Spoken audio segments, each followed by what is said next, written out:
Hey guys, one of the fun things about being here on YouTube is that I'm constantly being introduced to so many wonderful YouTube channels.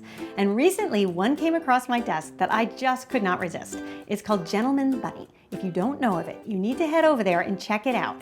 She's a young Scandinavian girl who's making miniature sculptures out of polymer clay. Her work is truly amazing. She is super talented, and when she asked me if she could make a polymer clay sculpture out of one of my recipes, I couldn't resist. I thought it was the cutest idea ever. So today, you're gonna get two demos. You're gonna get a demonstration on how to make my apricot galette so that you can eat it, and then you can click this annotation and you'll find out how to make the apricot galette in clay. It's too cute and definitely worth watching. So head over there and check it out. The best part about this recipe is that you don't need a food processor to make the dough, which is perfect for the summertime because who wants to then spend the time washing out your food processor when you want to be outside? So you're going to take a large bowl and add some flour, some sugar, and some salt.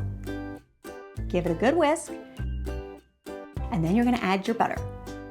Make sure the butter is in small diced pieces and is very cold. That's going to help work that butter into your flour without the use of a food processor. Once you find that your mixture resembles sort of a coarse meal, then you can go ahead and add the ice water. I like to just take some water, add some ice cubes to it, and then measure it out. That way you know that that water is very, very cold. That's what's going to help your dough come together. So go ahead and mix that up with a wooden spoon just until your dough forms, then transfer it to a lightly floured surface. Turn it into a ball and then flatten into a disc. You can go ahead and wrap that up into some wax paper and pop it in the fridge for about 30 minutes. Once your dough has firmed up a bit, you're then going to take some parchment paper, lay it out onto a surface, and place your dough. You want to roll out a nice large circle on the parchment paper because we are ultimately going to transfer that parchment paper onto a baking sheet. So go ahead and get about a 15-inch circle, then transfer it. Now the type of baking sheets that I really love to use for this recipe are those flat baking sheets, the insulated sheets. Because they are so flat, they make it really easy to transfer the galette after it's baked onto a surface. If you use the kind that actually have the rimmed baking sheet, when you transfer it, the galette can break and it's not as easy to do. If you want to know where to get these baking sheets, I put a link in the description for where you can find them online at a good deal.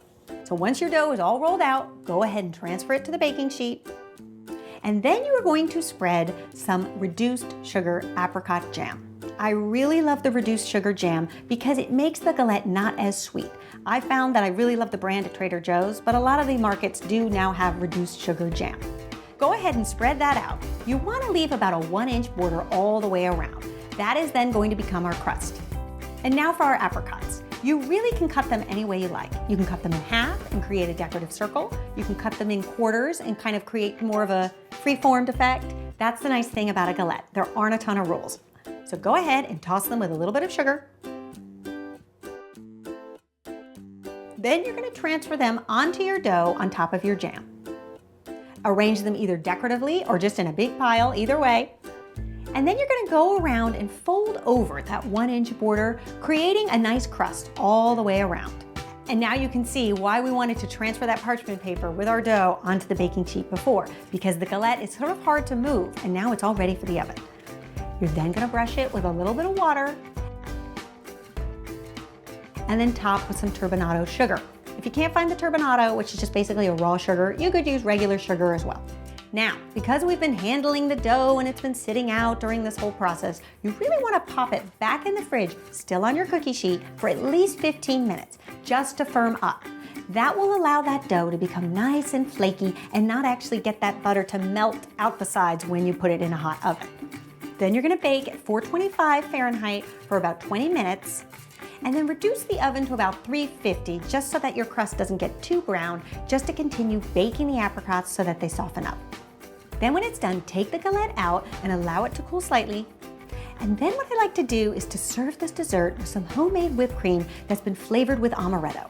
If you're not familiar with amaretto, it's a really delicious liqueur that just helps kick that whipped cream up a notch. And the combination of amaretto and apricot, it's a natural flavor pairing that just goes so well together.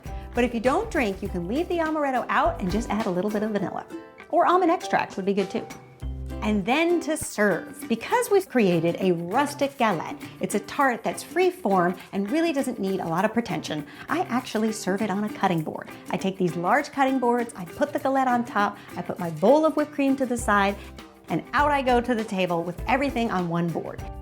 That way I can cut the galette right there on the cutting board, serve the tart. People are always so impressed by seeing this beautiful galette and then served with a dollop of whipped cream. It's the perfect dessert to end a summer meal. So I hope you guys give this one a try and let me know what you think. And be sure to head over to Gentleman Buddy and check out the clay version of this galette. It is too cute not to share.